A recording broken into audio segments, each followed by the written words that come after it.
These are some exercises to make clear that I have been talking about the universe that's tuned in by the human nervous system.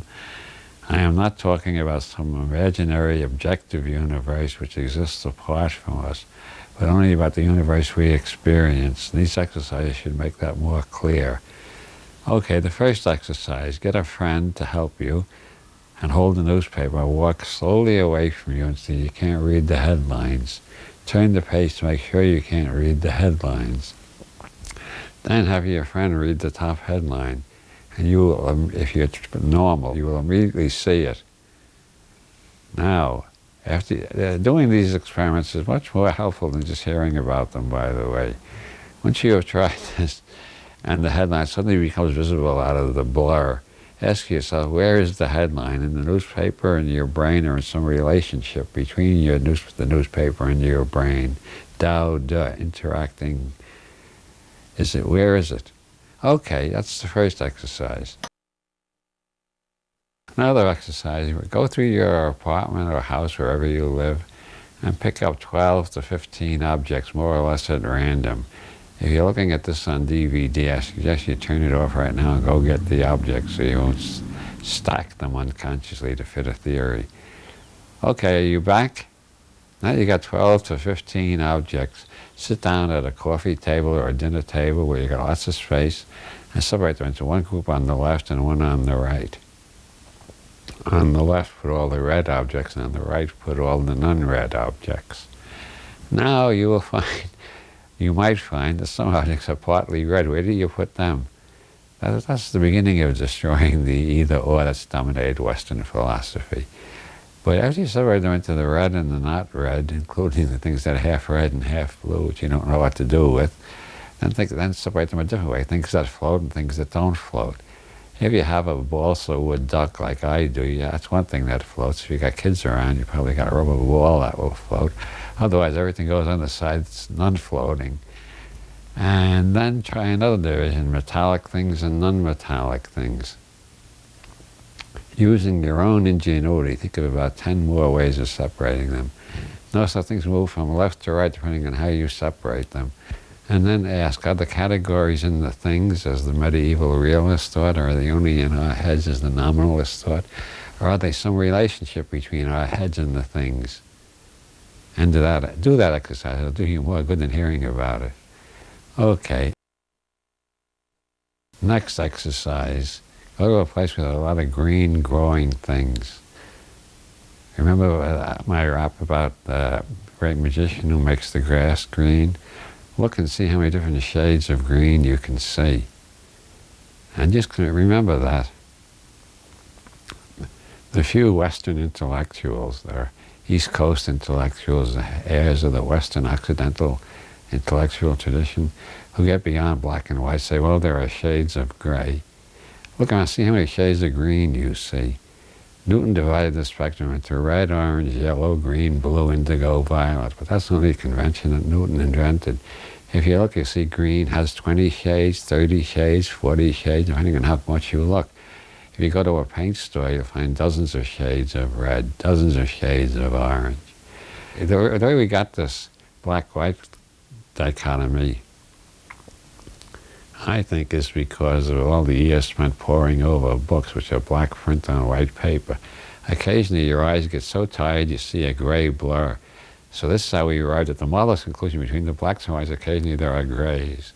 That is such bullshit. Look around you. The world is inglorious technicolor. See how many shades of green you can find, like I said. And remember the master who makes all those shades of green. Now get yourself a pair of shades or sunglasses or whatever you call them, and look at the same view and see how it's changed. Did the change occur in you, in the grass, and the glasses, or in some kind of relationship, a functional relationship? Now for the third one, which is only for the real hombres among you, the real tough guys. Dare to be your own czar. Smoke a joint and look at the same scene again. See how many shades of green you see this time.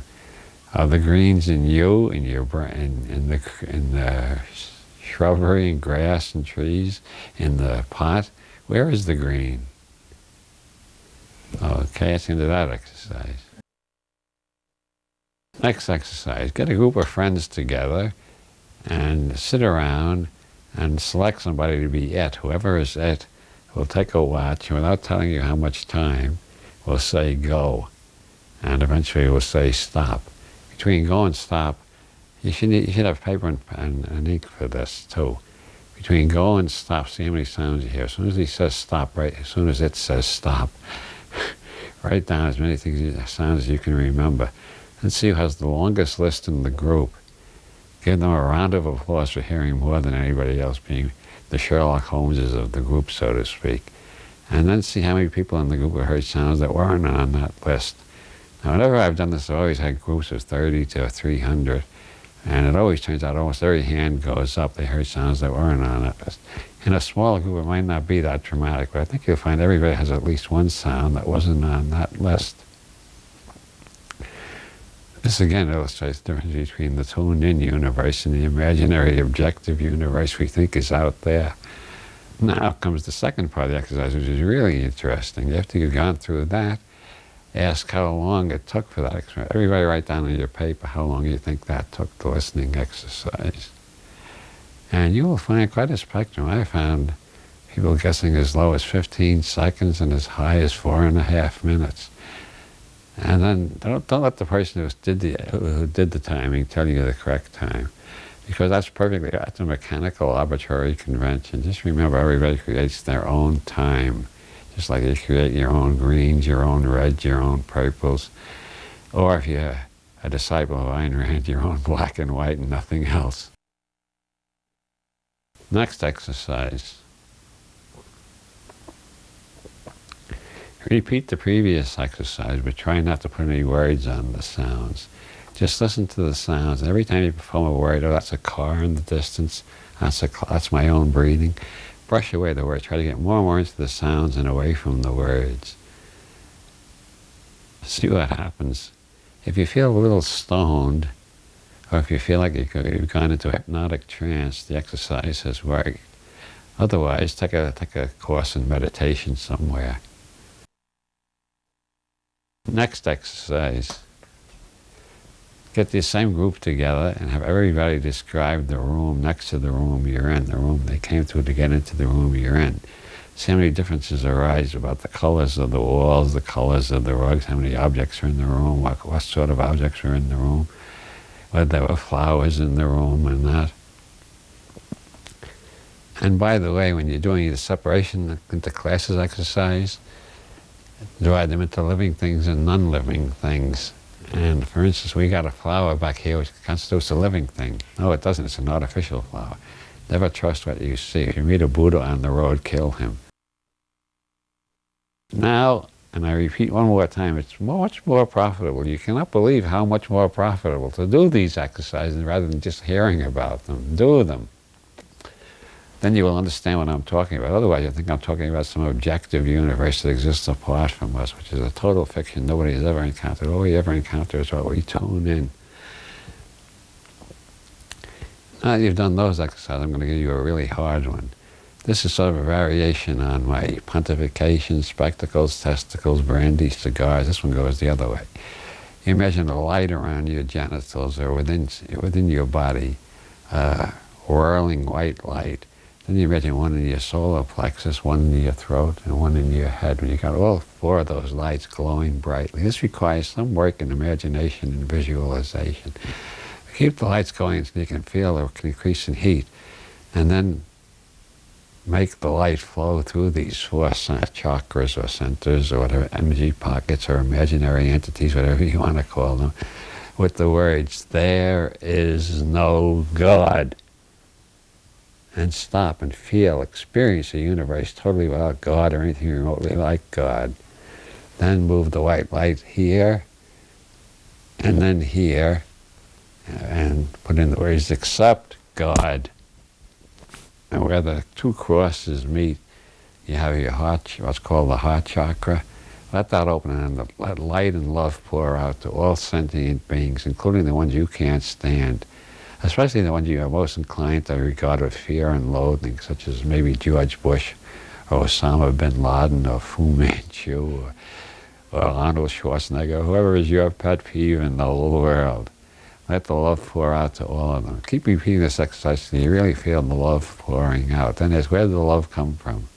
Did you create it? Was it there all the time, blocked by your usual preoccupations? And what does this do to your attitude towards the whole world? Finally, one final exercise. Divide everything you've ever tuned in into two categories, the material and the spiritual. And what you tuned in, of course, that includes what you've experienced, what you heard about. Everything anybody tells you, anything you read, that's part of the tuned in, you realize, I hope. Okay, divide it all up into the material and spiritual, and then go to a weekend intensive workshop on Zen Buddhism with lots of meditation exercises, and see if something's moved from the spiritual to the material, from the material to the spiritual. And remember, all through this weekend, keep remembering the greatest of all Zen koans. Somebody asked the Zen master, who is the Buddha? And he said, the one in the hall. I said, but the one in the hall is a statue, a piece of wood. He said, that's right. So what is the Buddha? He said, the one in the hall.